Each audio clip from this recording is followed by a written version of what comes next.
Sir আমার সত্যি টাকার দরকার ছিল। আমি এখন আমার মেয়েকে নিয়ে একা থাকি স্যার। জানেন স্যার, একদিন এই লোকটা আমাদের কোনো কিছু না জানিয়ে আমাদেরকে ফেলে রেখে চলে এসেছিল। তারপর থেকে আমি একটা আর্থিক অনিশ্চয়তার মধ্যে ছিলাম। আর্থিক নিশ্চয়তার জন্য আমার সত্যি কিছু টাকার প্রয়োজন ছিল এবং তার জন্য উনি আমাকে প্রস্তাব দিয়েছিলেন যে আমি যাতে সবার সামনে দাঁড়িয়ে মিথ্যে কথা বলি, এবং আমি ওনার প্রস্তাবগুলো মেনে নিয়েছিলাম। আমি তাই ওনার কথা অনুযায়ী আমাদের বিয়েটা অস্বীকার করি স্যার। আমি বলেছিলাম যে আমাদের মধ্যে কোনো বিবাহিত সম্পর্ক ছিল না। আমি বলতে বাধ্য হয়েছিলাম, বিশ্বাস করুন স্যার।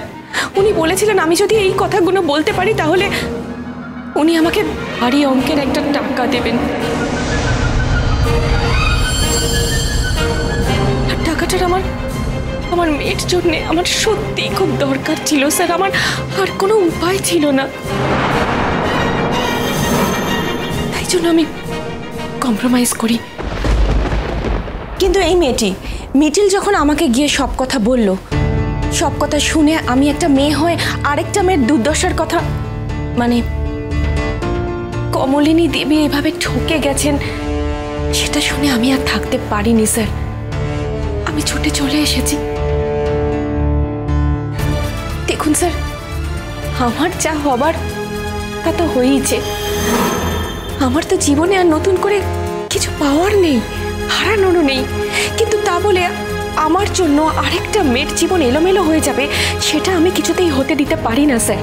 তাই আমি আজকে সাহস করে সব সত্যিগুলো বলতে চাই এবং আমি সব রকম সহায়তা করব আপনাদেরকে, সেটা নিশ্চিত করছি। সহায়তা মানে স্যার, আমি আমার নিজের অধিকার প্রয়োগ করতে চাই। এই লোকটা আজ থেকে অনেক বছর আগে আমার কাছে এসে বলেছিলেন যে ওনার স্ত্রীর সাথে ওনার ঝামেলা চলছে, ওনাদের বনিবনা হয় না, তাই নাকি ওনাদের ডিভোর্স হয়ে যাবে। 20 বছর আগে উনি আমার কাছে ছুটে এসে বলেন যে ওনার ডিভোর্স হয়ে গেছে।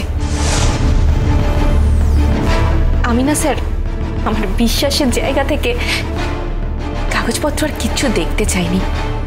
আমি বিশ্বাস করেছিলাম, কিন্তু স্যার আমি বুঝতে পারিনি যে আমি এভাবে ঠকে যাব। চিরসখা সোম থেকে রবি প্রতিদিন রাত 9টায় স্টার জলসায় ও জিও হটস্টারে।